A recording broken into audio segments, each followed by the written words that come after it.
Hello, good morning everyone. Ayan. So sa maraming naghihintay po ng ating STL 55 Nations. So sa sobrang init, matapos man lang natin yung sumada ay talagang pawis-pawisan ha. Sobrang guys, sobrang init. No? Kahit ang electric fan bumubuga na ng init. So sobrang init kahit maaga pa. Ayan. So mag-update tayo kasi marami na naman po ang magagalit kapag wala. Pero kapag nananalo is nawawala naman sila, di ba? So, hindi ka naman nila maalala. Charing. Ayan. Pero ang gusto nila ay dapat magbigay ka ng sumada dahil nagagalit sila. So, trabaho naman natin magbigay ng sumada. So, ayan na. Alam ko naman na hinihintay nyo yan. So, meron po dyan Palawan. Meron pong Paranaque dyan ha. Sa naghahanap ng Paranaque kahapon. So, meron po tayong Paranaque today. Ayan o, nasa ika-4. Ayan o, Paranaque.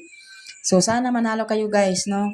So, hindi ko naman po guys tinatsambahan yung mga sumada. Alam na alam niyo po niyo yan. Kasi naghihintay talaga ako ng ligaho na pwede kong makuhang kopya para makapag-update ako sa araw-araw. Kapag wala akong nakuha, so hindi pa ako makakapag-update kasi hindi ako pwedeng magtsamba ng sumada. Hindi ako pwedeng magbigay ng sumada na naisip ko lang, 'di ba? Yung parang isinaisip ko lang, no? Para magtsamba lang ako ng numero, naglagay ako ng lugar. So hindi dapat ganun. Kasi hindi naman po makukuha yan sa ganyan. So, dito po sa kabila, meron po tayo dyan Quezon Province, Negros Occidental, Sorsogon, Romblon, ayan, Camarines Sur. So, yung Camarines Sur, nandiyan na po, ano? So, meron po tayo dyan Laguna. So, wag po kayong mag-alala sa mga wala po ng sumada kahapon. So, sana naman guys, kapag kayo po ay nananalo, so alalahanin niyo po guys yung pagod at hirap nang nagbibigay ng sumada sa inyo, di ba? Hindi ko po yan basta kasi guys, nilalagay lang yan dyan. So, sinusumada ko po yan. Tinitingnan ko yung mga nakaraan para po mayroon po tayong mailagay na numero dyan.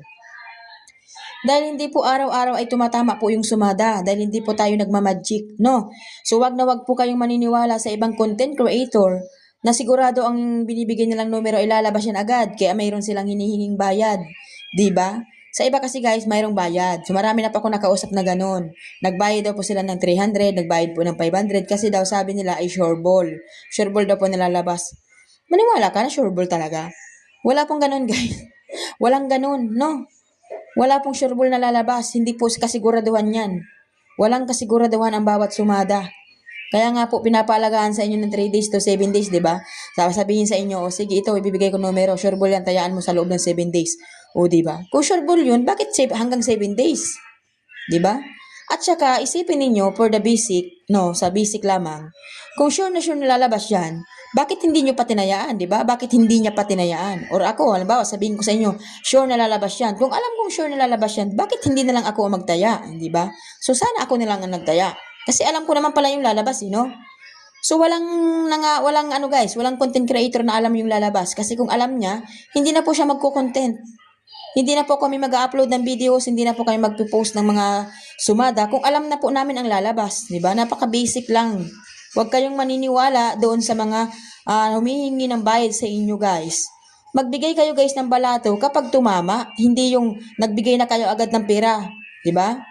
Doon pa lang nga sa pera na binitawan nindo, inatalo na kayo. Para sigurado, magbigay kayo ng pera kung kayo po ay nanalo, di ba? Ganun lang ako guys, kapag meron pong nanalo, doon lang po ako nag-expect na meron sa akin magbibigay ng balato. Pero sa ganitong sumada, na meron sa akin humihingi ng sumada, libre po ang pagbigay ko, hindi ako nagpapabayad.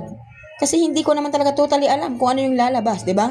Nagdi-discarte lang tayo na sana makuha natin agad yung sumada. Pero hindi ko guys masyadong pinapatagal ang pag-alaga ng numero sa inyo dahil ang pag-alaga po guys ng numero is 3 days lang, no? So hindi ako nagbibigay ng numero ng 7 days. So 3 days lang ang pagtaya. Okay? So sa lahat po ng mga nagsusuporta, ayan, yan po yung panindigan ninyo. Huwag kayong maniniwala sa mga sinasabi nilang sure ball na lalabas. Walang ganon. Kakatawa, di ba? So yun lang po guys. Maraming salamat and sana i-bless kayo ngayong araw. Good luck!